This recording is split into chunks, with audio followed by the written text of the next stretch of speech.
Hello friends, welcome all of you. Fabulous academy के YouTube channel पर आप सबका हार्दिक स्वागत है। दोस्तों, आज की इस क्वेश्चन सीरीज़ के अकॉर्डिंग हम आपके लेके आए हैं क्वेश्चन नंबर 261 टू 280। फ्रेंड्स, ये क्वेश्चन सीरीज जो आपके लिए हम लेके आ रहे हैं, जो प्रत्येक सब्जेक्ट की चलाई जा रही है, इंग्लिश, फिजिक्स एंड मैथ्स की, जो आने वाली एयरफोर्स की जो एग्ज़ाम है उस एग्ज़ाम की दृष्टि से बहुत ही इम्पोर्टेंट साबित होने वाली है।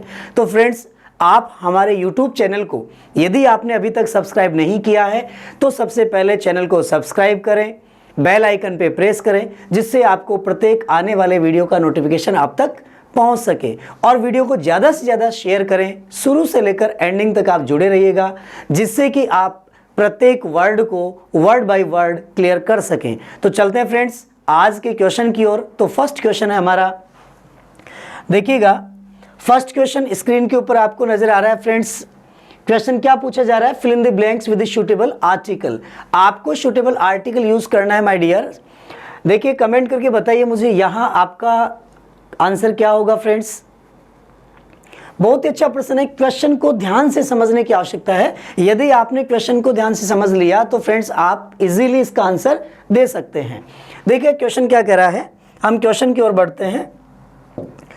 क्वेश्चन है, she has bought a new variety of cows. देखिएगा यहां पर हम बात किसकी कर रहे हैं? She has bought a new variety of cows. Cows की बात की गई है। अब फ्रेंड्स आप ध्यान दीजिएगा, यदि यहां पर हम सिंगुलर नाउन लिखें काउ और प्लूरल नाउन, तो सबसे पहले आप ये ध्यान देंगे यहां पर कि प्लूरल नाउन जब दे रखी है तो यहां आर्टिकल क्या होगा। ध्यान दीजिएगा, रूल क्या होगा फ्रेंड्स, आप बताइए कमेंट करके। ए, एन, द, नन में से आर्टिकल क्या होगा? यदि फ्रेंड्स आपको इसका रूल ध्यान में हो तो आप क्लियर इसका आंसर दे सकते हैं इजीली। देखिएगा रूल क्या है, यदि किसी भी सेंटेंस में टाइप ऑफ, ध्यान दीजिएगा, type of, variety of, type of, variety of, ठीक है, अगर किसी भी सेंटेंस में अगर आपको दिया हुआ जाए टाइप ऑफ, वैरायटी ऑफ दिया हुआ आ जाए, ठीक है, तो ऐसी सिचुएशन में क्या होगा फ्रेंड्स, इनके बाद में आने वाली जो भी नाउन है, क्या होगा, जो भी नाउन आएगी उस नाउन के पहले कोई आर्टिकल नहीं आता है माय डियर। बात समझ में आई दोस्तों? अगर सेंटेंस में type of, variety of, sort of, ध्यान दीजिएगा, सॉर्ट ऑफ, अगर किसी सेंटेंस में variety of, type of, sort of ये दिए हुए हो तो इनके बाद जो भी नाउन आ रही है उस नाउन के साथ आर्टिकल का प्रयोग नहीं किया जाता है। तो फ्रेंड्स यहां आपका आंसर क्या हो गया? आंसर हुआ आपका none. Clear? She has bought a new variety of cows, plural word है तो ए और एन तो वैसे ही कैंसिल हो जाते हैं फ्रेंड्स, ध्यान दीजिएगा। अब बचता है द की बात। तो द आर्टिकल यूज कब होता है? जब किसी नाउन का रिपीटिशन हो, जब किसी नाउन के बारे में पहले से हमने कोई बात बता दी हो, ऐसी सिचुएशन में आर्टिकल द का प्रयोग किया जाता है। तो फ्रेंड्स यहां आपके पास में आर्टिकल दे भी कैंसिल हुआ, आर्टिकल यहां नो आर्टिकल, इट मीन्स हम कहेंगे नन, यहां किसी प्रकार का कोई आर्टिकल यूज नहीं होगा। Type of, variety of, sort of के साथ में जो भी नाउन दी हुई हो उसके साथ आर्टिकल का प्रयोग नहीं होता है। Clear friends? आगे बढ़ते हैं क्वेश्चन नंबर सेकंड की ओर। सेकंड क्वेश्चन क्या देखिएगा, fill in the blanks with the suitable article. इसमें भी आर्टिकल पूछा जा रहा है फ्रेंड्स, कमेंट करके बताइएगा। I am waiting for your answer, please comment. Hurry up friends, जल्दी से आंसर दीजिएगा। इसमें आंसर क्या होगा आपका? क्वेश्चन पूछा जा रहा है, Nirmala was invited to blanks dinner given to welcome the principal. Principal के सम्मान में एक डिनर का आयोजन किया गया है और उस डिनर के आयोजन में क्या किया गया? निर्मला वॉज इनवाइटेड, निर्मला ने क्या किया था? इनवाइट किया है, ठीक है। निर्मला वॉज इनवाइटेड, निर्मला को इनवाइट किया गया था। किस में इनवाइट किया गया था? एक डिनर के लिए किया गया। और कब किया गया? To welcome the principal, principal के स्वागत में, ठीक है, अब आप ध्यान दीजिएगा, यहाँ पर बहुत ही अच्छा सेंटेंस है फ्रेंड्स, ये एग्जाम की दृष्टि से बहुत इंपॉर्टेंट है, ध्यान से देखिएगा और जो बात मैं आपको बता रहा हूं उसको आप गौर करके सुनिएगा कि यहाँ आर्टिकल होगा या नहीं होगा। ध्यान दीजिएगा फ्रेंड्स, रूल्स जो आप रीड आउट करते हैं उनको अप्लाई करने का आपको नॉलेज होना चाहिए, कैसे रूल अप्लाई किया जाएगा। देखिएगा, सबसे पहले हम यह बात करते हैं डिनर की। तो ध्यान दीजिएगा फ्रेंड्स, डिनर के साथ में आर्टिकल आएगा या नहीं आएगा, पहली कंडीशन। फूड आइटम के साथ में कभी भी आर्टिकल का प्रयोग नहीं किया जाता, नंबर 1। तो ध्यान दीजिएगा, डिनर, लंच, ब्रेकफास्ट, ठीक है, इनके साथ आर्टिकल का प्रयोग नहीं होता, पहली शर्त। नो आर्टिकल, कोई आर्टिकल नहीं आता, पहली शर्त है। अब ध्यान दीजिएगा, जो रूल मैं बता रहा हूं उस पर गौर से सुनिएगा। यदि डिनर, लंच, ब्रेकफास्ट का प्रयोग किसी स्पेशल कंडीशन में किया जा रहा हो, ध्यान दीजिएगा, विशेष स्थिति में किया जा रहा हो, विशेष बताया जा रहा हो, ठीक है, जैसे डिनर, कौन सा डिनर, एक डिनर पे आए, डिनर पे बुलाया गया सामान्य, ठीक है, वो कंडीशन अलग हुई, लेकिन डिनर का आयोजन जो किया जा रहा था वो किस संदर्भ में किया गया था। अगर आपको डिनर का संदर्भ दिया हुआ है, जैसे dinner given to welcome the principal, जो पार्टी दी जा रही थी, डिनर दिया जा रहा था, वो प्रिंसिपल के वेलकम में दिया जा रहा था, ठीक है, प्रधानाचार्य के, प्राचार्य के स्वागत सम्मान में आयोजन किया गया था। किसका? एक पार्टी का आयोजन किया गया, एक डिनर का आयोजन किया गया, एक लंच का आयोजन किया गया। तो इस चीज को आप समझना फ्रेंड्स, यदि सेंटेंस में सिर्फ इतना सा हो कि निर्मला वॉज इन्वाइटेड डिनर, अगर ये सेंटेंस इतना सा होता फ्रेंड्स, यहां तक होता, डिनर तक, तो यहां किसी प्रकार का कोई आर्टिकल नहीं आता। क्लियर? देखिएगा, अगर मैं ये कहूं कि I am invited to blanks dinner, ठीक है। अब यहां ध्यान दीजिएगा friends, I am invited to dinner, मुझे डिनर के लिए इनवाइट किया गया। अब यहां ध्यान दीजिएगा, इनवाइट के साथ में आने वाली प्रेपोजिशन तो टू होती है, पहली कंडीशन। प्रेपोजिशन तो क्या होती है? टू होती है। लेकिन आगे देखिएगा, डिनर जो शब्द है, डिनर है, लंच है, ब्रेकफास्ट है, उसके साथ में आर्टिकल का यूज करेंगे या नहीं करेंगे। तो मुझे इनवाइट किया गया किस पर? डिनर पर। डिनर का ओकेजन क्या था, किस अवसर पे डिनर रखा गया था, ये बात नहीं बताई गई है माय डियर, इसलिए यहां किसी प्रकार का कोई आर्टिकल नहीं आया। लेकिन दिए गए वाक्य में क्या है? प्रिंसिपल के वेलकम में वहां डिनर का आयोजन किया गया है। इस सिचुएशन में डिनर एक विशेष पार्टी है, विशेष फंक्शन है, तो यहां आर्टिकल का प्रयोग किया जाएगा। अब कौन सा आर्टिकल आएगा माय डियर? ध्यान दीजिएगा, अब यहां ए आर्टिकल एंड द नन, तो विशेष होने पर आर्टिकल कौन सा होगा फ्रेंड्स? द होगा। लेकिन आप ध्यान दीजिएगा, डिनर, कौन सी डिनर की बात की है हमने? यहां डिनर की कोई स्पेसिफिकेशन नहीं है, लेकिन वेलकम पार्टी एक आयोजन किया जाए, उसमें डिनर पे बुलाया है। तो यहां आपका जो आंसर होगा वो आंसर होगा अ डिनर। क्या होगा friends? A dinner.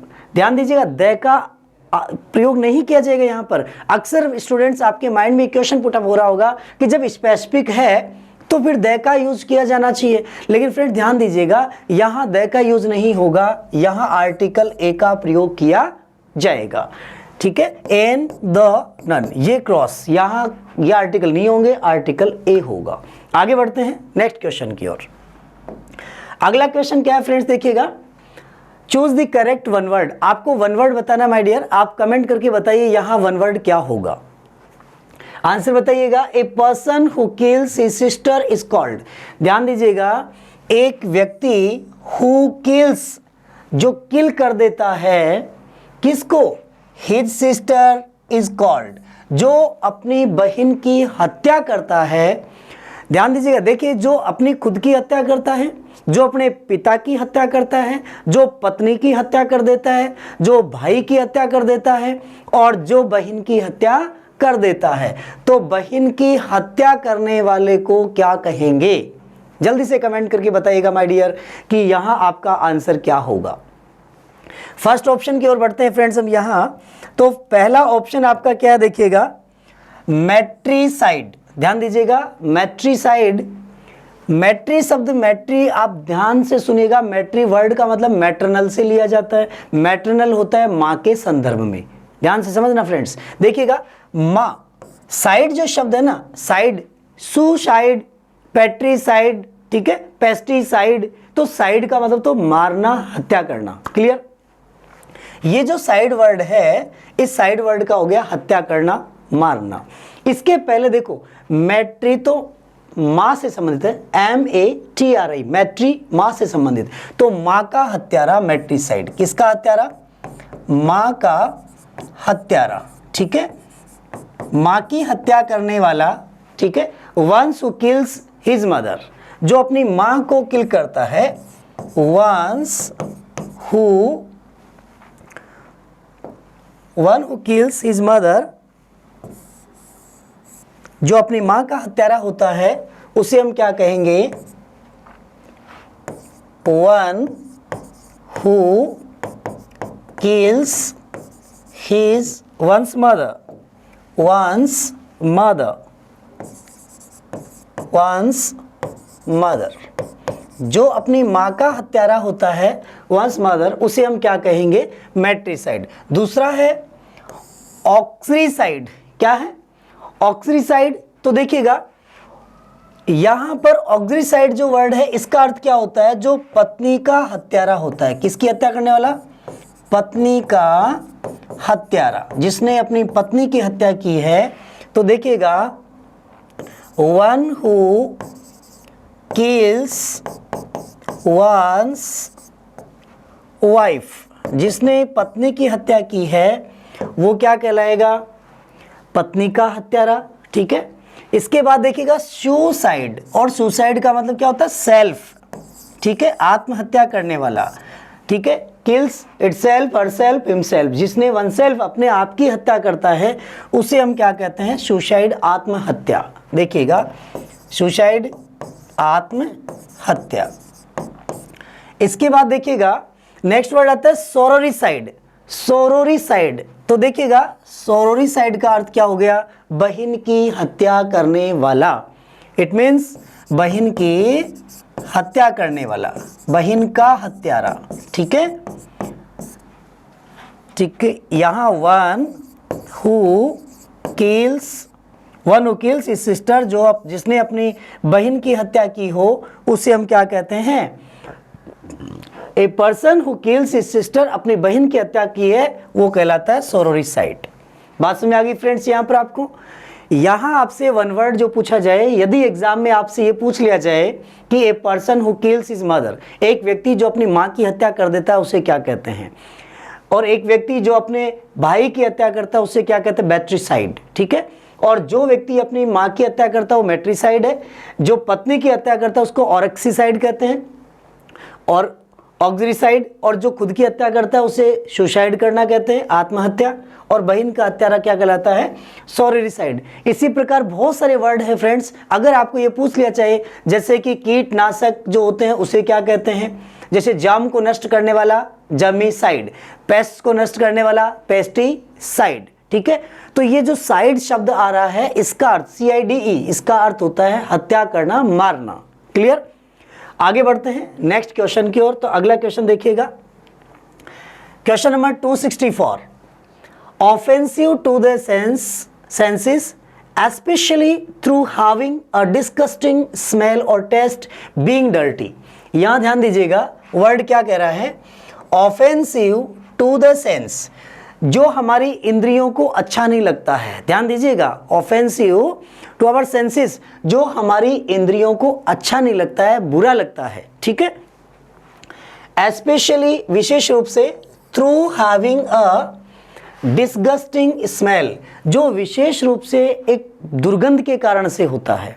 Disgusting smell एक बदबू के कारण होता है। और टेस्ट बीइंग डर्टी, जैसे उसका स्वाद जो होता है वो डर्टी होता है, बेकार होता है, गंदा होता है, उसे क्या कहेंगे? तो यहां आपसे वन वर्ड पूछा गया फ्रेंड्स, जो एक हिंदी में हम कहते हैं, यहां पर देखिएगा फ्रेंड्स, गंध शब्द होता है एक, गंध, सुगंध और दुर्गंध। ठीक है, गंध, सुगंध, दुर्गंध। तो देखिए गंध शब्द जो है ये तो एक स्मेल है, ध्यान दीजिएगा, ये तो सिर्फ क्या है, स्मेल है। अब मैंने यहां कहा कि अगर वो सुगंध है, ठीक है, अच्छी स्मेल आ रही है, वो गुड स्मेल है। गंध शब्द सिर्फ स्मेल है, ध्यान दीजिएगा। अक्सर स्टूडेंट इसमें समझने में गलती करते हैं फ्रेंड्स, स्मेल को क्या कर लेते हैं, वो गंध, दुर्गंध बोल देते हैं, लेकिन स्मेल दुर्गंध नहीं है। बैड स्मेल जो होती है वो दुर्गंध होती है, स्मेल सिर्फ एक गंध है, ध्यान दीजिएगा। इसलिए सुगंध और दुर्गंध की बात अगर करें तो गुड और बैड से इसको आइडेंटिफाई कर लिया जाता है। आगे देखिएगा, अब क्वेश्चन में पूछा गया आपसे वन वर्ड कि दुर्गंध को क्या कहेंगे। तो देखिएगा पहला वर्ड क्या है, मिसोकैप्निक। मिसोकैप्निक का मतलब क्या होता है, देखिएगा मिसोकैप्निक हैटर ऑफ स्मोकिंग, जो स्मोकिंग से घृणा करता है, ध्यान दीजिएगा, जो धूम्रपान से घृणा करता है, धूम्रपान से घृणा करना। अब धूम्रपान से घृणा किस प्रकार से, देखिएगा, Hatter of smoking, Hatter of smoking, जो स्मोकिंग से घृणा करता है, स्पेशली टोबैको और सिगारेट से जो हैट रखता है उसे हम कहते हैं मिसोकैप्निक। ठीक है, धूम्रपान से घृणा करना, hater of smoking is called misocapnic. Second word आता है हमारे पास में मैस्केयर, और मैस्केयर का अर्थ क्या हो, देखिएगा मास वर्ड से ध्यान रखिएगा, मास स्केयर, मास का जन समूह है, तो एक बहुत बड़ी संख्या में लोगों की हत्या कर दी जाए उसे कहते हैं मैस्केयर, नरसंहार। क्या कहते हैं दोस्तों, नरसंहार। ठीक है, to murder so many people at a time, एक समय में बहुत सारे लोगों की हत्या कर दी जाए, मर्डर कर दिया जाए, उनको किल कर दिया जाए, तो वह क्या कहलाएगा, मैस्केयर, नरसंहार कहलाता है। क्लियर। नेक्स्ट वर्ड है बॉटेनिस्ट, और बॉटेनिस्ट किसे कहते हैं, जो a person who is the specialist of plants, जिसको प्लांट्स की स्टडी, जिसने प्लांट्स की स्टडी की है, जो पेड़ पौधों का विशेषज्ञ होता है, उसे हम कहते हैं बॉटेनिस्ट। ध्यान दीजिएगा दोस्तों, बॉटेनिस्ट का मतलब क्या होता है, वनस्पति विज्ञान का ज्ञाता, वनस्पति विज्ञान का ज्ञाता या विशेषज्ञ। ठीक है, ज्ञाता या विशेषज्ञ, जो वनस्पति विज्ञान का विशेषज्ञ है, a scientist of plants and trees, जो प्लांट्स और ट्रीज का साइंटिस्ट है, वैज्ञानिक है, उसे हम क्या कहते हैं, बॉटेनिस्ट कहते हैं। And a specialist of plants and trees is called botanist, जो प्लांट्स और ट्रीज का स्पेशलिस्ट होता है वो बॉटेनिस्ट होता है। अगला वर्ड है फॉल, और फॉल का अर्थ होता है बदबूदार होना, बुरा होना, बदबूदार होना, बदबू आना, बेकार होना, दुर्गंध आना। तो फ्रेंड्स यहाँ आपका एग्जैक्ट जो आंसर हुआ वो क्या हो गया, फॉल। ध्यान दीजिएगा, फॉल शब्द से अभिप्राय हुआ दुर्गंध आना, बुरा लगना, बेकार गंध आना, उसे कहते हैं फॉल। तो फ्रेंड्स आपसे जो क्वेश्चन पूछा गया था कि बुरी गंध को क्या कहेंगे, पहला वर्ड हमारे पास था मिसोकैप्निक, जिसका अर्थ होता है धूम्रपान से घृणा करना। दूसरा वर्ड है मैस्केयर, जिसका अर्थ होता है नरसंहार करना, बहुत ज्यादा संख्या में लोगों का कत्ल कर देना। बॉटनिस्ट वनस्पति विज्ञान विशेषज्ञ को कहते हैं, और फॉल कहते हैं बदबू को। क्लियर फ्रेंड्स, आगे बढ़ते हैं नेक्स्ट क्वेश्चन की ओर। अगला क्वेश्चन देखिएगा फ्रेंड्स, आपसे जो स्क्रीन पे पूछा जा रहा है, रीड आउट करिएगा और कमेंट करके बताइए यहां आपका आंसर क्या होगा। देखिए friends, A bone of contention, A bone of contention, इसका अर्थ क्या होता है देखिएगा।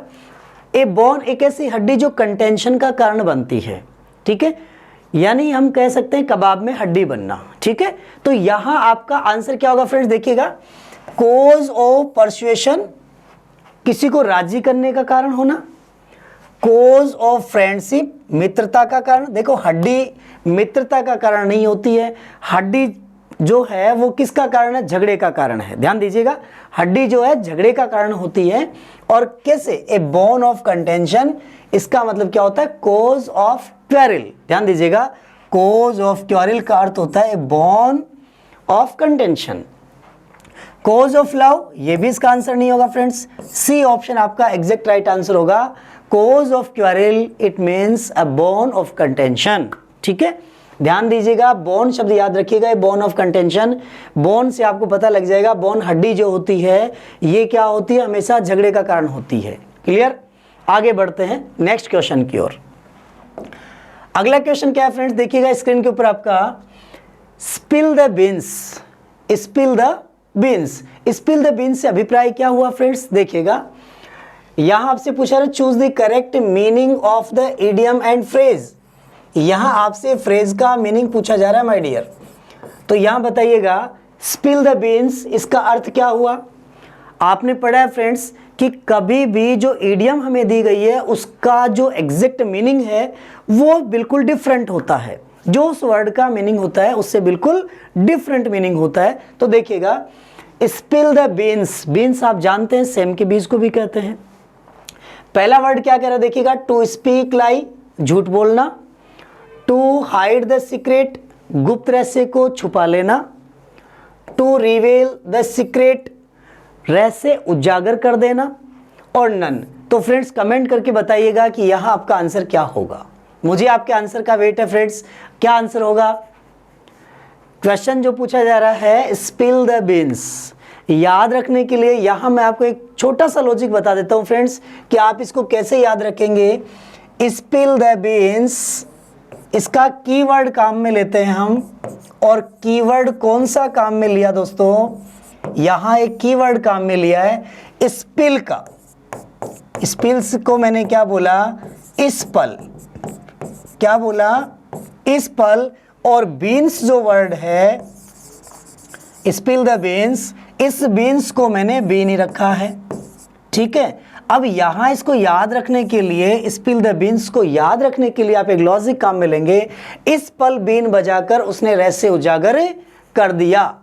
इस पल बीन बजाकर उसने क्या कर दिया, जो सीक्रेट बात थी वो सबके सामने स्पष्ट कर दी। कैसे कि इस पल बीन बजाने से क्या होता है, जो सीक्रेट बात होती है बीन बजाने से सीक्रेट बात सामने आ जाती है। तो फ्रेंड्स यहां आपका एग्जैक्ट आंसर क्या हुआ, ए ऑप्शन भी नहीं होगा, बी नहीं होगा, सी ऑप्शन आपका एग्जैक्ट राइट आंसर हो गया। बात समझ में आ गई friends. Spill the beans it means to reveal the secret, रहस्य उजागर कर देना। क्या होगा, रहस्य उजागर करना, रहस्य उजागर करना। इस पल बीन बजाकर उसने क्या कर दिया, रहस्य उजागर कर दिया। क्लियर, नेक्स्ट क्वेश्चन की ओर बढ़े। अगला क्वेश्चन देखिएगा, नेक्स्ट क्वेश्चन है अपना, देखिएगा fill in the blanks with the suitable word, उचित शब्द भरकर रिक्त स्थान की पूर्ति कीजिए। क्वेश्चन क्या पूछा जा रहा है, blanks persons were killed in the accident, लोग एक्सीडेंट में मारे गए। पहली कंडीशन तो आप ये ध्यान दीजिएगा फ्रेंड्स, वर किल्ड जो दिया हुआ है ये बता रहा है कि सेंटेंस पैसिव फॉर्म में है। किस फॉर्म में है, पैसिव वॉइस का है, और पैसिव वॉइस में वॉज वर्ब के साथ थर्ड फॉर्म आया हुआ है। इट मीन सेंटेंस जो दिया हुआ है ये सिंपल पास्ट है। कैसा है, सिंपल पास्ट टेंस का है। क्लियर, सिंपल पास्ट टेंस में एक्टिव वॉइस में तो वर्ब की सेकंड फॉर्म आती है, और जब पैसिव बनाते हैं तो वॉज वर के साथ वर्ब की थर्ड फॉर्म आ जाती है। क्लियर फ्रेंड्स, अब आप देखिएगा यहां आपसे पूछा जा रहा है पर्सन्स वर किल्ड, तो पर्सन्स मारे गए एक्सीडेंट में। अब ऑप्शन की ओर बढ़ते हैं, एनी मीन्स कोई, एनी पर्सन्स, तो ध्यान दीजिएगा एनी का प्रयोग नेगेटिव सेंस में किया जाता है। किस सेंस में, नेगेटिव सेंस में, तो ये तो आपका आंसर नहीं होगा। देखिएगा जब कभी सेंटेंस में, यदि किसी सेंटेंस में आपको hardly, rarely, scarcely, seldom, not, now, none, अगर ये दिया हो तो निश्चित रूप से डिटरमाइनर के रूप में एनी का प्रयोग किया जाता है। ठीक है, और सेकंड ऑप्शन क्या देखिएगा फ्रेंड्स आपके पास में, सेकंड ऑप्शन आ रहा है सम।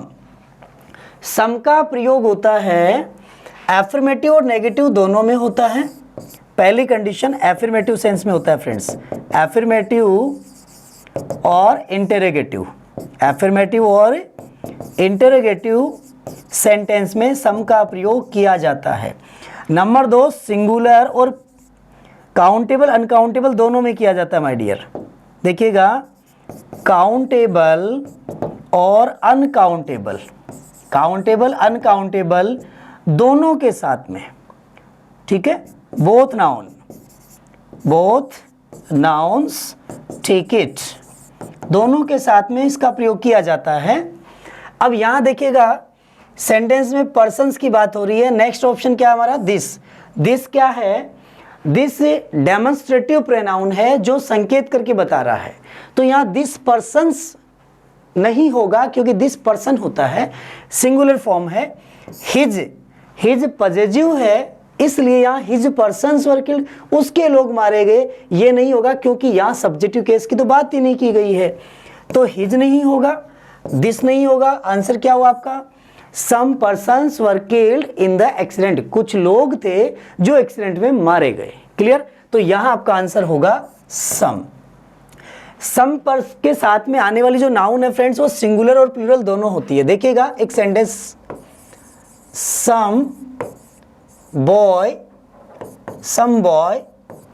नॉक्ड द डोर, किसी लड़के ने दरवाजा खटखटाया। बात समझना फ्रेंड्स, यहां पर सम बॉय नॉक्ड द डोर, किसी लड़के ने दरवाजा खटखटाया। अब यहां देखिएगा एक सेंटेंस, सेकंड सेंटेंस क्या कह रहा है, some boys knock the door, some boys knock the door, कुछ लड़कों ने दरवाजा खटखटाया। तो यहां आपके पास सम बॉयज जो वर्ड आया है ये प्लूरल सेंस में चला गया। अब यदि यहां पर इसको इस प्रकार से लिखा जाए, someone knock the door, someone knock the door, तो फ्रेंड्स आप इस चीज को देखेंगे कि सम के साथ में वन आ रहा है, तो सम के साथ में बॉय शब्द सिंगुलर फॉर्म काउंटेबल है, इसलिए आप ध्यान दीजिएगा सम के साथ में सिंगुलर काउंटेबल, प्लूरल काउंटेबल और अनकाउंटेबल तीनों सिचुएशंस अप्लाई की जाती है। क्लियर, लेकिन ध्यान दीजिएगा सम के साथ आने वाली जो वर्ब, हेल्पिंग वर्ब होगी वो नाउन के अकॉर्डिंग चलेगी। यदि नाउन सिंगुलर है तो वर्ब भी सिंगुलर आएगी, नाउन प्लूरल है तो वर्ब भी प्लूरल आएगी। क्लियर, आगे बढ़े नेक्स्ट क्वेश्चन की ओर। तो अगला क्वेश्चन हमारा फ्रेंड्स देखिएगा, नेक्स्ट क्वेश्चन है fill in the blanks with the suitable word, उचित शब्द भरना है। Is there blanks water in the jug, is there question पूछा जा रहा है फ्रेंड्स कि क्या जग में पानी है। ठीक है, क्या there blanks water in the jug, jug में पानी है, तो कितना पानी है, जग में पानी है, कितना पानी आप कैसे डिफाइन करेंगे इस चीज को कि वहां पर इतना, जग में इतना पानी रखा हुआ है, इस चीज को समझिएगा फ्रेंड्स। यहां पर आपसे डिटरमिनर पूछा जा रहा है और डिटरमाइनर्स में देखिएगा, सबसे पहले बात करते हैं फ्यू, सेकंड है द लिटिल, थर्ड है एनी, फोर्थ में दिस। फ्रेंड्स कमेंट करके बताइएगा आपका आंसर क्या होगा, मुझे आपके आंसर का वेट है फ्रेंड्स, जल्दी कमेंट करिएगा। I hope you comment me. देखिएगा, is there blanks water in the jug, यहां सबसे पहले फ्यू की बात करते हैं। और फ्यू क्या है, नेगेटिव सेंस में यूज होता है माय डियर। किस सेंस में होता है, नेगेटिव सेंस में यूज होता है, पहली condition. Number 2, plural countable noun के साथ ही यूज होगा, countable noun, plural countable noun के साथ में फ्यू का प्रयोग किया जाता है नेगेटिव सेंस में, इसलिए यहां ए आपका आंसर नहीं हो सकता। क्लियर, सेकंड देखिएगा, द लिटिल का प्रयोग क्वांटिटी के लिए होता है, लेकिन द लिटिल का प्रयोग किसके लिए होता है, जिस वर्ड में, जिस नाउन को अगर हमने पहले काम में ले लिया हो, ध्यान दीजिएगा, ध्यान से समझ लीजिएगा इसको, अगर हमने किसी वस्तु को एक बार काम में ले लिया है, उसके लिए वापस हम बात करेंगे तो द लिटिल हो जाएगा। यदि किसी वस्तु को एक बार काम में ले लिया जाए या वो अब उपयोग के लिए उपयुक्त नहीं है, ऐसी सिचुएशन में द लिटिल का प्रयोग किया जाता है। एनी का प्रयोग, एनी मींस नेगेटिव सेंस में कि कोई नहीं है, और दिस का मतलब होता है डेमोन्स्ट्रेटिव के रूप में दिस वाटर, तो यहाँ एडजेक्टिव फॉर्म में भी होता है, लेकिन वाटर के साथ दिस का प्रयोग नहीं होता। अब यहाँ देखिएगा सेंटेंस में बचता है एनी, तो क्वेश्चन जब पूछा जाए इंटरोगेटिव सेंटेंस में अफर्मेटिव दिया हुआ है तो एनी का प्रयोग किया जाएगा। क्लियर फ्रेंड्स, तो आपका राइट आंसर हुआ एनी। यहां आप द लिटिल को समझ लीजिएगा फ्रेंड्स, देखिएगा little, uh little, little, a little और द लिटिल, इस चीज को आप समझ लीजिएगा फ्रेंड्स कि इसको कैसे हम यहां आगे बढ़ेंगे इसमें। तो देखिएगा लिटिल का प्रयोग सबसे पहले बात करते हैं, little, a little, the little का जो प्रयोग है वो क्वांटिटी में होता है। किस में होता है माय डियर? क्वांटिटी के लिए होता है, अर्थात मात्रा के लिए। किस में होगा? क्वांटिटी में होगा, मात्रा के लिए होगा, ठीक है, क्वांटिटी। अब देखिएगा नेगेटिव सेंस में लिटिल का प्रयोग होता है, एफर्मेटिव सेंटेंस के रूप में, एफर्मेटिव सेंस में ए लिटिल होता है, ठीक है। अब हम यहां एक सेंटेंस के माध्यम से समझेंगे कि इसका यूज कैसे करेंगे। देखिएगा फ्रेंड्स, यहां हम बात करते हैं लिटिल की, लिटिल, तो देखिए मैंने एक सेंटेंस लिखा है यहां पर, a beggar has blanks money to donate, money to donate, donate करने के लिए बेगर के पास मनी है। A beggar has blanks money to donate, ठीक है। दूसरा सेंटेंस मैंने लिखा blanks knowledge, blanks knowledge is a dangerous thing, dangerous thing. एक सेंटेंस हमारे पास ये है फ्रेंड्स। दूसरा सेंटेंस एक आपके पास थर्ड सेंटेंस के रूप में है, blanks milk, blanks milk has been turned so that I had। अब देखिए फ्रेंड्स, तीन सेंटेंस मैंने लिए यहां, ये three sentences you can understand easily here. What am I telling you? We can use here little, a little, the little. How can we use? Understand friend यहाँ कि कैसे आप समझेंगे। देखिएगा ए बेगर हैज मनी, एक भिखारी के पास में मनी है, धन है, तो भिखारी के पास में कितना धन होगा माय डियर बताइएगा? किसके लिए? डोनेट करने के लिए, दान देने के लिए, दान के लिए, तो दान देने के लिए, ठीक है, दान देने के लिए, दान देने के लिए भिखारी के पास कितना मनी होता है? न के बराबर होता है फ्रेंड्स, इसलिए यहां हो गया little. A beggar has little money to donate. Clear? Next में देखिएगा knowledge is a dangerous thing, ज्ञान खतरनाक होता है, कितना? अधूरा, तो अधूरे से प्राय लिटिल न के बराबर, बिल्कुल। तो यहां क्या हुआ?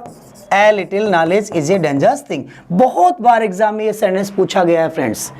थर्ड सेंटेंस क्या है? Milk has been turn sour, दूध खराब हो गया है, दूध फट गया है, कितना? दैट आई हैड, जो मेरे पास में था वो खराब हो गया। इट मीन्स अब वो यूजेबल नहीं है, मैं अब उसको काम में नहीं ले सकता। तो यहां क्या होगा? The little milk. क्या हुआ फ्रेंड्स? The little milk. बात समझ में आ गई आपको? Little, a little, the little का यूज हम कैसे करते हैं। नेक्स्ट क्वेश्चन की ओर बढ़ते हैं फ्रेंड्स। अगला क्वेश्चन देखिए क्या कह रहा है, fill in the blanks with a suitable word. यहां कह रहा है the torch blanks from Olympia to the sports ground. Friends comment करके बताइए आपका आंसर यहां क्या होगा। बहुत अच्छा प्रश्न है फ्रेंड्स, एग्जाम में आया हुआ क्वेश्चन है ये। देखिएगा the torch from Olympia to the sports ground, जो टॉर्च है, मशाल है, ये टॉर्च शब्द से मतलब यहाँ बैटरी नहीं है दोस्तों, यहाँ टॉर्च से मतलब मशाल से है, ठीक है।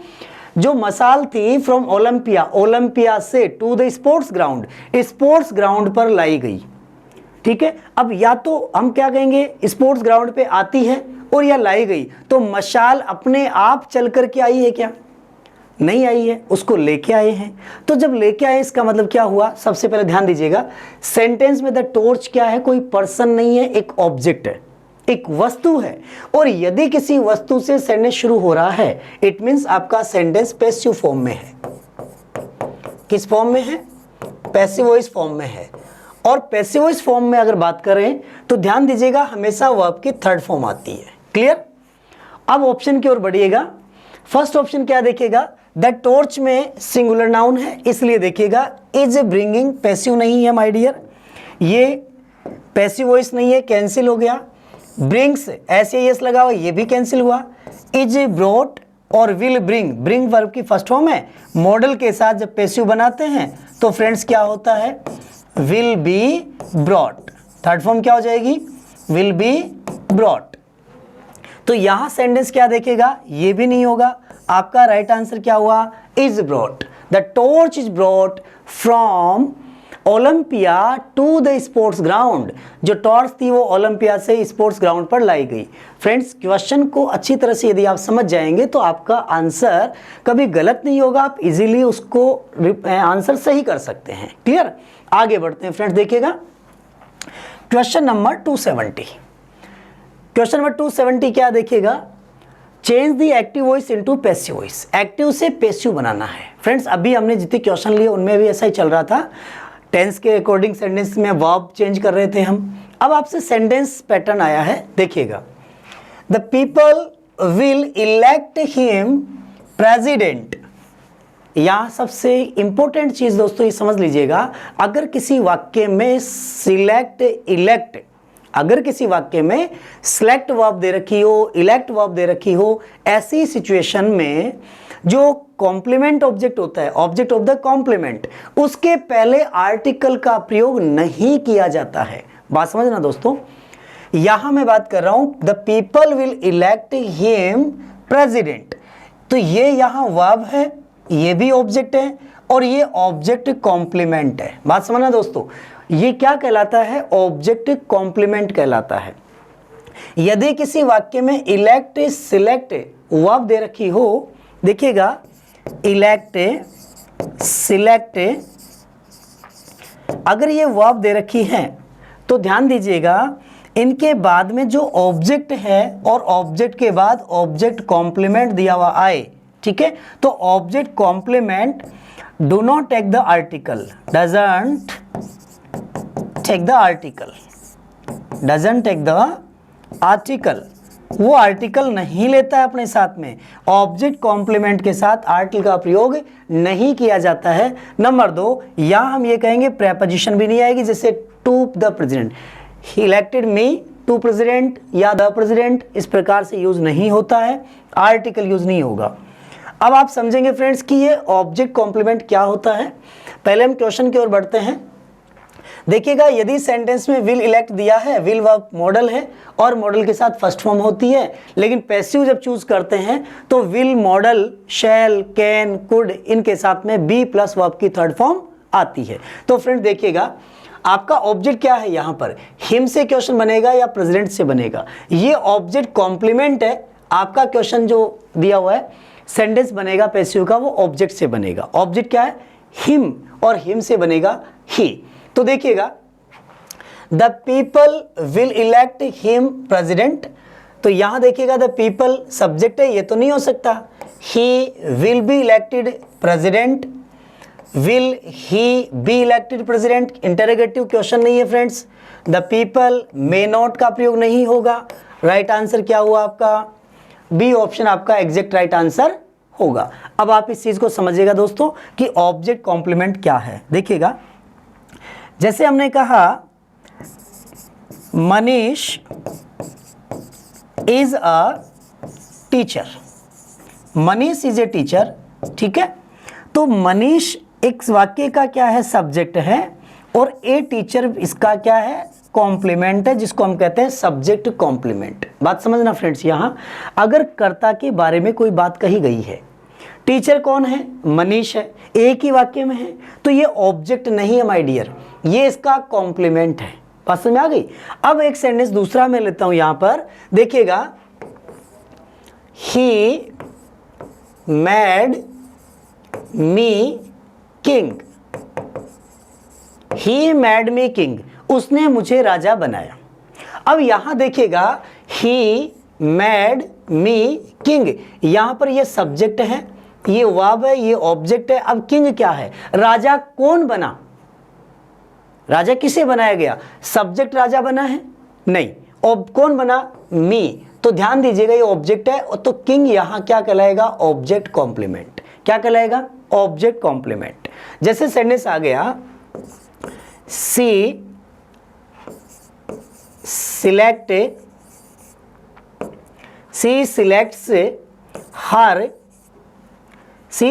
हर teacher, she selects her teacher, उसने वह सिलेक्ट करती है हर टीचर। अब यहां देखिए सी सिलेक्ट्स हर टीचर, तो ये टीचर हर यहां ऑब्जेक्ट और ये इसका क्या कहलाया? कॉम्प्लीमेंट।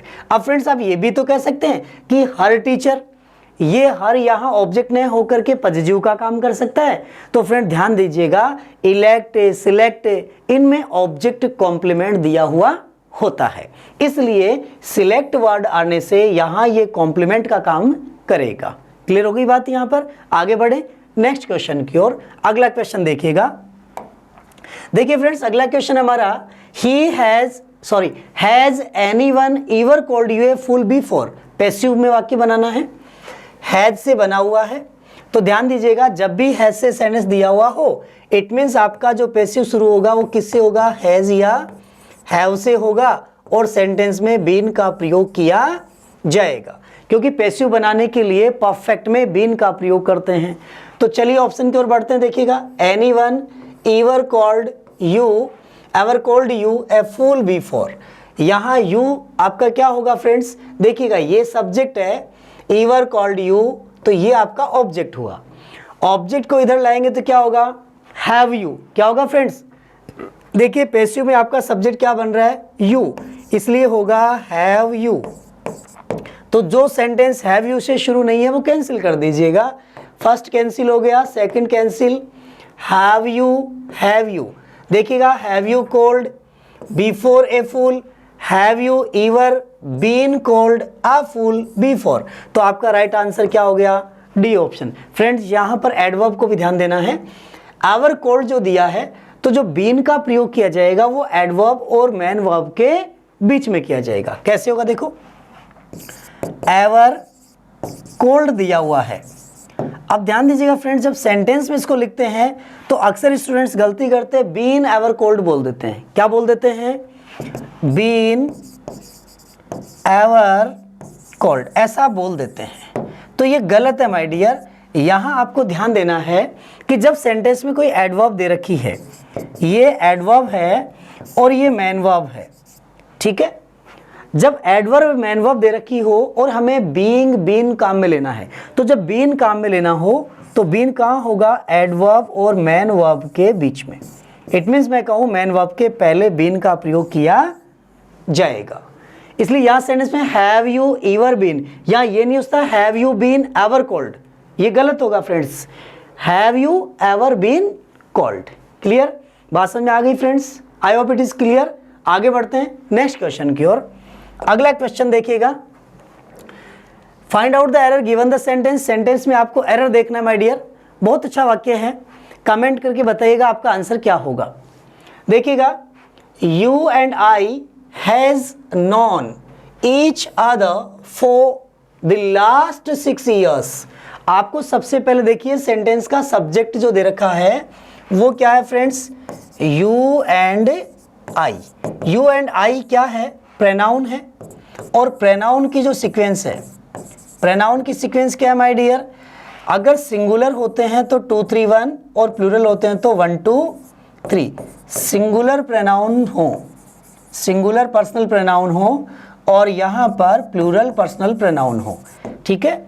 तो यहाँ देखिएगा 2 3 1 it means second person you और आई क्या है? First person. 2 3 1 इट मीन्स ये बिल्कुल राइट आंसर हुआ। यहाँ तो ए ऑप्शन में कोई एरर नहीं है। बात करते हैं बी ऑप्शन की।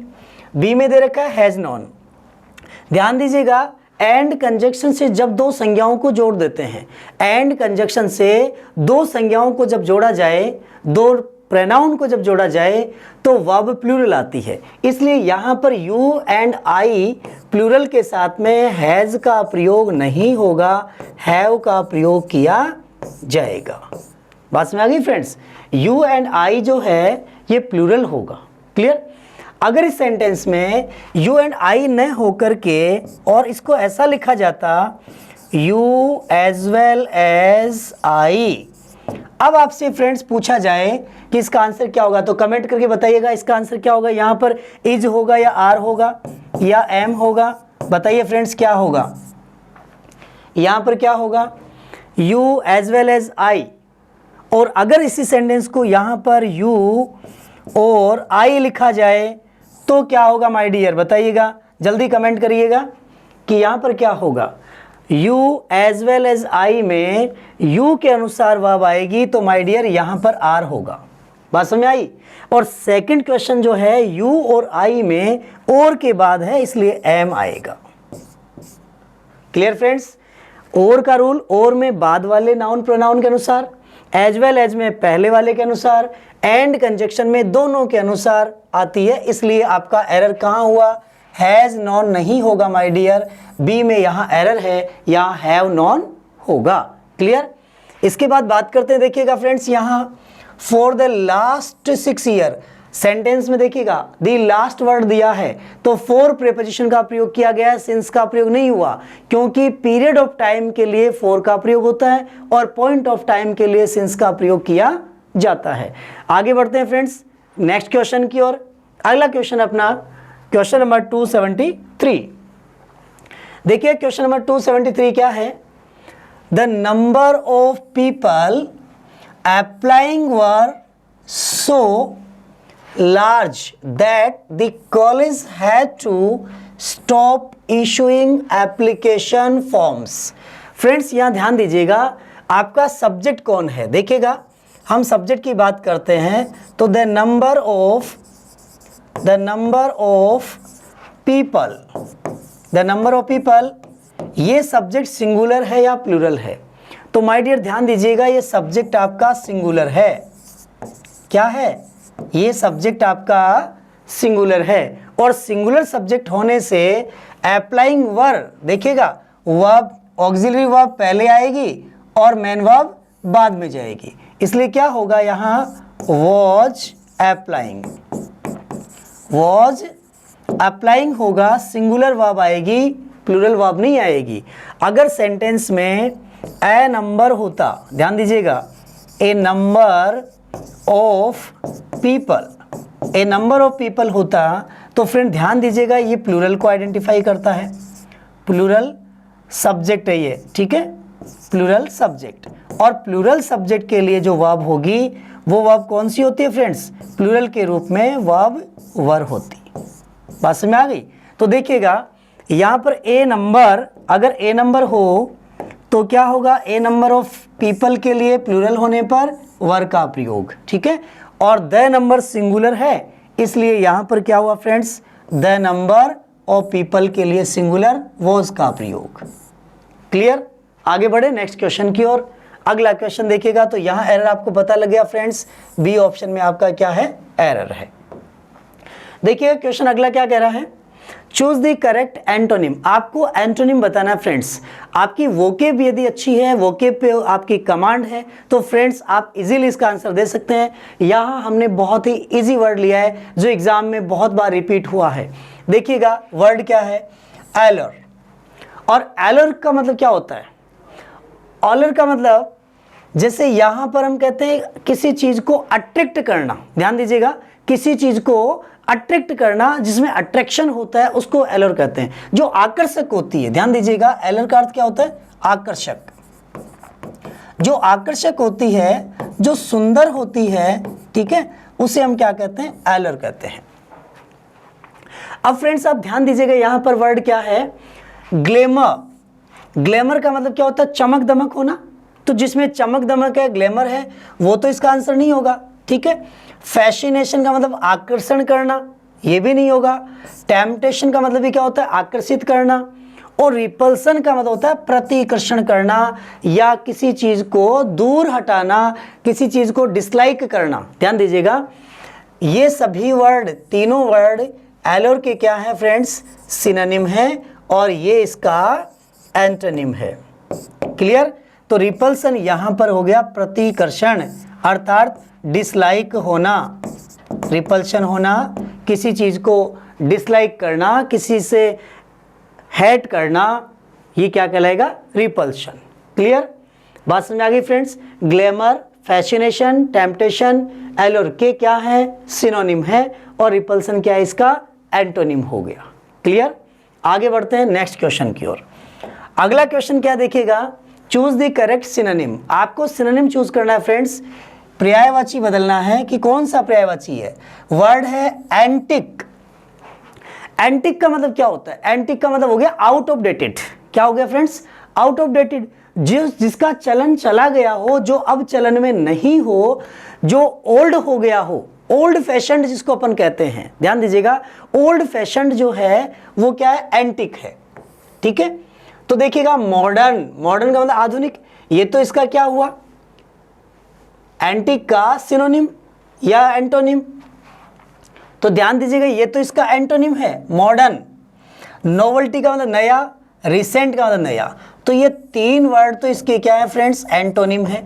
क्या है, एंटोनिम है। जबकि एंशिएंट का अर्थ क्या होता है, जो आउट ऑफ डेटेड है, आउट ऑफ डेटेड या आउटडेटेड है, आउट ऑफ डेट, जिसको हम कहते हैं आउटडेटेड। ठीक है, उसे हम क्या कहेंगे, जो ओल्ड फैशन्ड है, ओल्ड फैशन्ड है। जो ओल्ड फैशन्ड है वो क्या है, एंशिएंट है। ध्यान दीजिएगा, तो एंटिक का सिनोनिम की बात करें तो होगा एंशिएंट, और इसके एंटोनिम की बात करें तो होगा मॉडर्न, नोवेल्टी, रिसेंट। ये क्या है, इसके एंटोनिम है। क्लियर? आगे बढ़ते हैं नेक्स्ट क्वेश्चन की ओर। देखिए क्वेश्चन क्या है, change the sentence direct speech into indirect speech. आपको डायरेक्ट से इनडायरेक्ट बदलना है माय डियर। तो ध्यान दीजिएगा, ही सेड टू हर, वो टेक कोल्ड। ध्यान दीजिएगा, क्वेश्चन यहां सेंटेंस कैसा है, एक्सक्लेमेटरी है, और एक्सक्लेमेटरी सेंटेंसेस में जो एक्सक्लेमेशन भाव होता है उसे हटा दिया जाता है। इट मीन्स वोट यहां से हट जाएगा, जिस सेंटेंस में वोट है वो कैंसिल हो जाएगा। और वोट के लिए ध्यान दीजिएगा, अगर किसी सेंटेंस में वोट और हाउ से एक्सक्लेमेटरी सेंटेंस बन रहा हो तो इसके लिए होता है एक्सक्लेम्ड। क्या होता है friends, exclaimed with surprise, exclaimed with surprise का प्रयोग किया जाता है। और यदि किसी सेंटेंस में सॉरी वर्ड आ जाए, ध्यान दीजिएगा, सॉरी वर्ड हो तो रिग्रेट का प्रयोग करते हैं। किसका प्रयोग करेंगे, रिग्रेट का प्रयोग करते हैं। और यदि ब्रेवो शब्द आ जाए, ब्रेवो, तो ब्रेवो के लिए एप्लूडिड, एप्लूडिड शब्द का प्रयोग किया जाता है। क्लियर? तो फ्रेंड ध्यान दीजिएगा, अगर सेंटेंस में वोट हाउ आ रहा है तो एक्सक्लेम्ड विद सरप्राइज, एक्सक्लेम्ड का सेंस आना चाहिए। तो देखिएगा, टोल्ड ये तो पहले ही कैंसिल हुआ। He exclaimed that it was a cold day. He exclaimed sorrowfully, ध्यान दीजिएगा sorrowful नहीं है, He exclaimed that it was a very cold day. ध्यान दीजिएगा, He told that it was, ये पहले कैंसिल हो चुका। He exclaimed that it was a cold day। यहाँ B और D में जो डिफरेंस है माय डियर, वो एक डिफरेंस कौन सा आ रहा है, A वेरी का। ध्यान दीजिएगा, देखो यहाँ पर VEY है, जबकि यहाँ क्या होना चाहिए, वेरी होना चाहिए। ठीक है, यहाँ पर ये वेरी शब्द का प्रयोग होगा। तो अगर हम इसको VEY मानते हैं तो राइट आंसर क्या है हमारा, बी ऑप्शन है। अब आप ध्यान दीजिएगा, वोट और हाउ के लिए जब इसको चेंज करते हैं तो सेंटेंस में वेरी का प्रयोग किया जाता है। ध्यान दीजिएगा, वोट और हाउ को हटाने पर सेंटेंस में वेरी का प्रयोग करते हैं माय डियर। और यदि वेरी वस्तु के लिए और कोई व्यक्ति होता है फ्रेंड्स, पर्सन के लिए, पर्सन के लिए मोस्ट का प्रयोग करते हैं, पर्सन के लिए मोस्ट वर्ड प्रयोग करते हैं। तो यहाँ किसकी बात हो रही है, कोल्ड डे की, तो वेरी का प्रयोग किया जाएगा। इस सेंस में अगर देखेंगे तो फ्रेंड्स यहाँ डी ऑप्शन आपका राइट ऑप्शन होगा, VERY हो जाएगा यहाँ पर, तो ये आपका राइट आंसर हो जाएगा। यहाँ सेंटेंस ये भी राइट है लेकिन इसमें वेरी का प्रयोग नहीं है। क्लियर, आगे बढ़ते हैं नेक्स्ट ऑप्शन की ओर। अगला क्वेश्चन देखिएगा, change the sentence direct speech into indirect speech. Question क्या है, the father warned his son that he should be aware of him. The father warned his son. यहां पर देखिएगा फ्रेंड्स, फादर शब्द के पहले आर्टिकल का प्रयोग होता है या नहीं होता, इस चीज को समझ लीजिएगा। फादर शब्द का प्रयोग, फादर शब्द का प्रयोग डैडी के अर्थ में हो, पापा के अर्थ में हो, पिताजी के अर्थ में हो, ध्यान दीजिएगा, यानी पापा के अर्थ में हो, पिताजी के अर्थ में हो, ऐसी सिचुएशन में नो आर्टिकल, कोई आर्टिकल नहीं होगा, लेकिन द फादर से अभिप्राय होगा जो चर्च का पुजारी है, चर्च का पुजारी, अर्थात जिसको हम कहते हैं पोप। ठीक है, द फादर पोप को कहेंगे। तो यहां द फादर पोप ने क्या किया, वांटेड किया अपने बेटे को, that he should be aware of him, कि उसे सावधान रहना चाहिए, उसे उससे सावधान रहना है। तो देखिएगा सबसे पहले क्या करेंगे, यहाँ पर ये इनडायरेक्ट स्पीच है, हमें डायरेक्ट बनाना है। तो हमेशा ध्यान दीजिएगा, दैट ही शुड जो दे रखा है, यहाँ सेंटेंस को कैसे चेंज किया जाएगा माय डियर, इसको डायरेक्टली हम ही शैल में भी कन्वर्ट कर सकते हैं, ही शैल और विल में भी।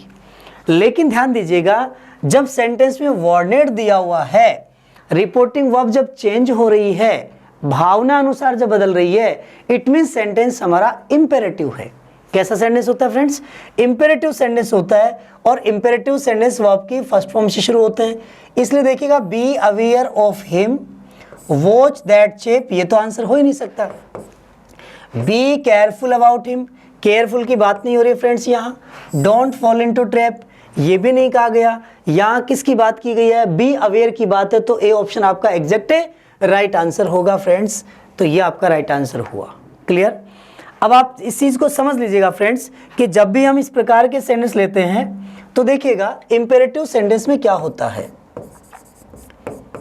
इंपेरेटिव सेंटेंसेस, इंपेरेटिव सेंटेंसेस में हमेशा या तो सेंटेंस वर्ब की फर्स्ट फॉर्म से बनता है या आपका सेंटेंस डोंट से बना हुआ आ जाएगा। ठीक है, तो देखिएगा अगर सेंटेंस जो शुरू होगा, मैंने कहा यहां पर वर्ब की फर्स्ट फॉर्म से, जैसे he said to me, he said to me don't go there, don't go there, ये सेंटेंस हमारे पास में। इस सेंटेंस को यदि हम चेंज करते हैं फ्रेंड्स, तो यहाँ सेड जो है ये कैसे चेंज होगा, यहाँ आपको रिक्वेस्ट की गई है या आपको किसी चीज़ के लिए मना किया गया है, ऑर्डर दिया गया है, क्या किया गया है, डोंट गो देयर, वहाँ मत जाइए।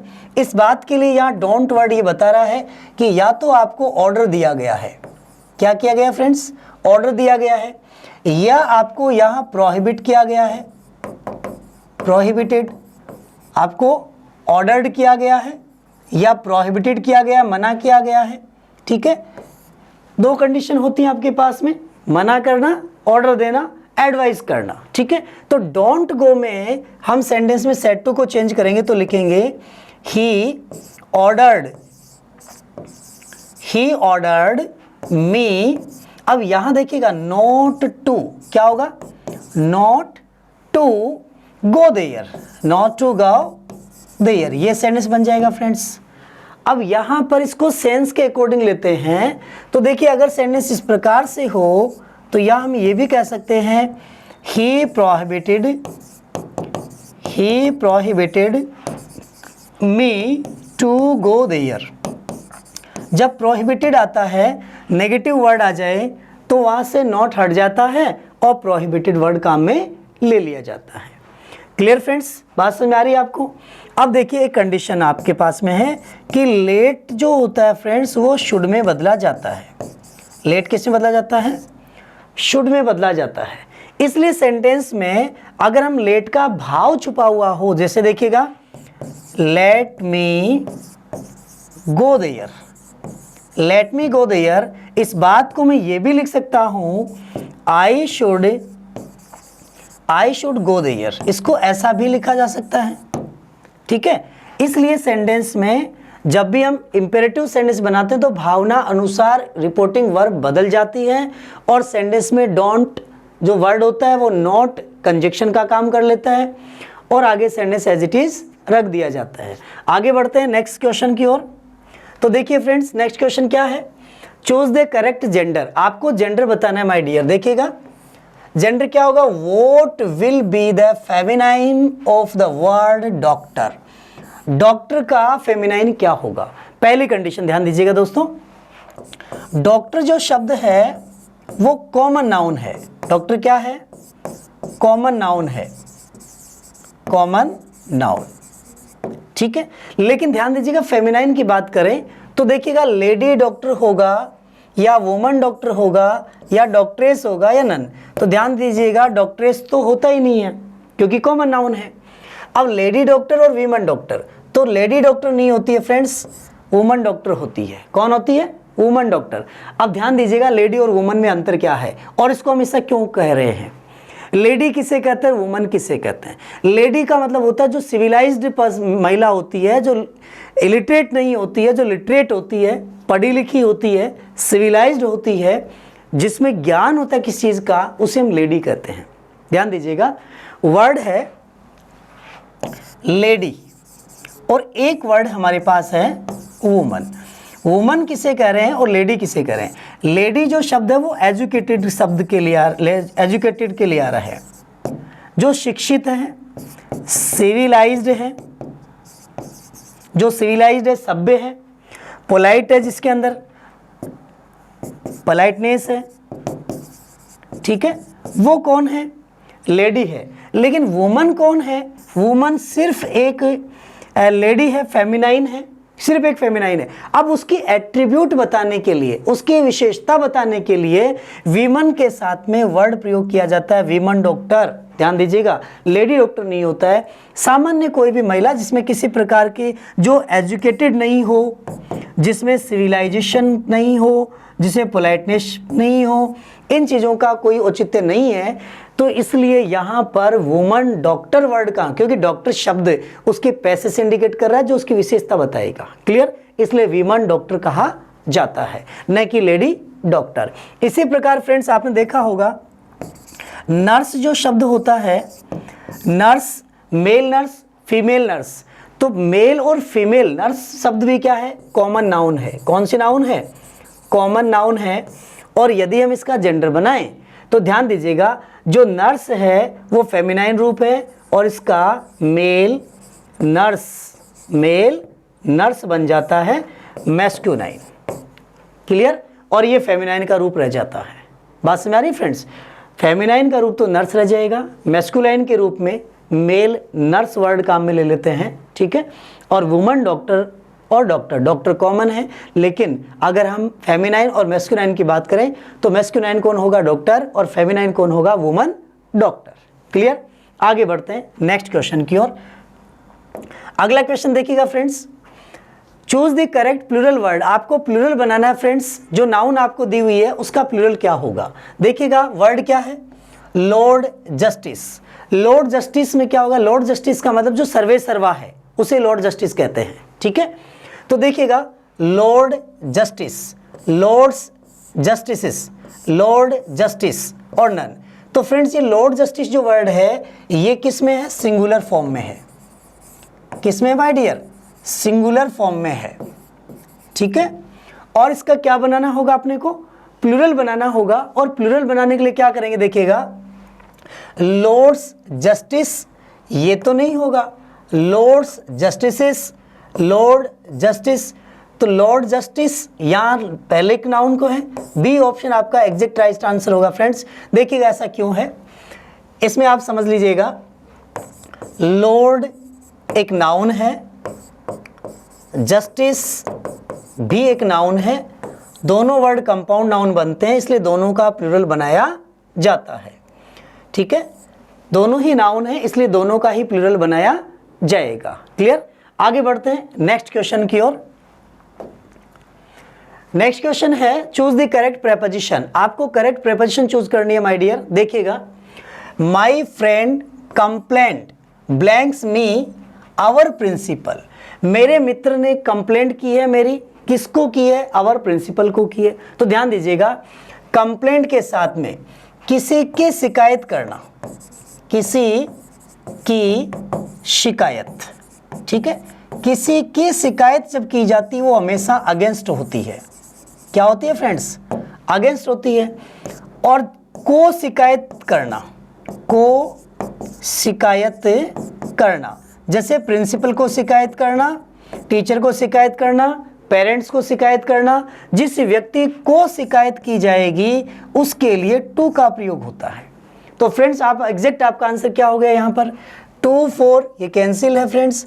अगेंस्ट ऑफ का प्रयोग नहीं होता, ऑफ टू ये भी नहीं होगा, अगेंस्ट और टू। तो डी ऑप्शन आपका एग्जैक्ट राइट आंसर हुआ।